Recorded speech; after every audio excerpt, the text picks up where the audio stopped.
Good morning, afternoon, and evening, ladies and gentlemen of the world, and welcome to the Ellipsis & Co tutoring channel, where today we will begin a brand new series on a brand new subject. In this series, we will be discussing the Cambridge IGCSE Math syllabus, which, in my opinion, is one of the easiest topics to cover and to get 100% in. So, without further ado, let's begin. The IGCSE or O-level math syllabus is comprised of 9 topics and are learnt over the course of 2 years. At the end of the second year, candidates will write a total of 2 papers, paper 1 being the easier of the 2. In this video, we are going to be focusing on the first topic, which is called numbers. Now, most human beings understand numbers like 1, 2, 3, 4, etc. because of how common they are. For example, ask anyone their age and they can give you an answer like, I'm 21 years old. All of these countable numbers that we know are called natural numbers, and they start from 0 and go on forever on our number line.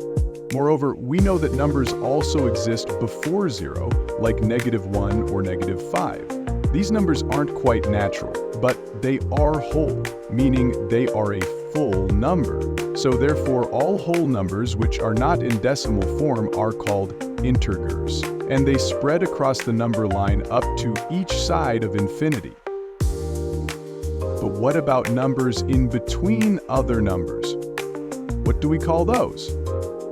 Well, we obviously understand numbers like 3½ or 2/3 do indeed exist, but they fall under a larger set called the rational numbers. These numbers are any number that can be written as fractions. So for example, the decimal 0.2 can be written as 1/5. The number 7 can be written as 7/1.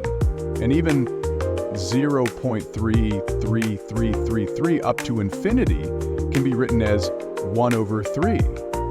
Now, other numbers which do not conform to the rational number group are called irrational numbers, because they cannot be written as a fraction. These numbers are a bit harder to understand as, in their natural state, they are too long to process.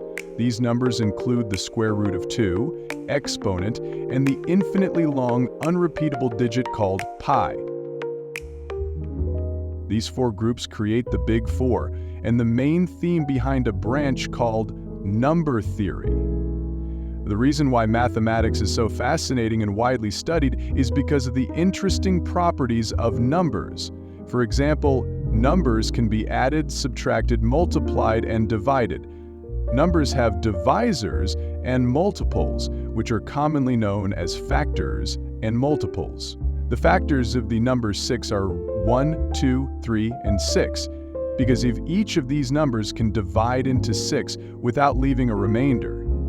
Now notice that within factors they naturally pair, so 1 times 6 equals 6, and 2 times 3 also equals 6. This is true for every number. Alternatively, multiples work opposite to factors, as multiples are products of a given number. The multiples of 6 are 12, 18, 24, 30, up to infinity as they multiply integers by 6. What's more interesting are numbers like prime numbers. These are numbers whose only factors are 1 and itself.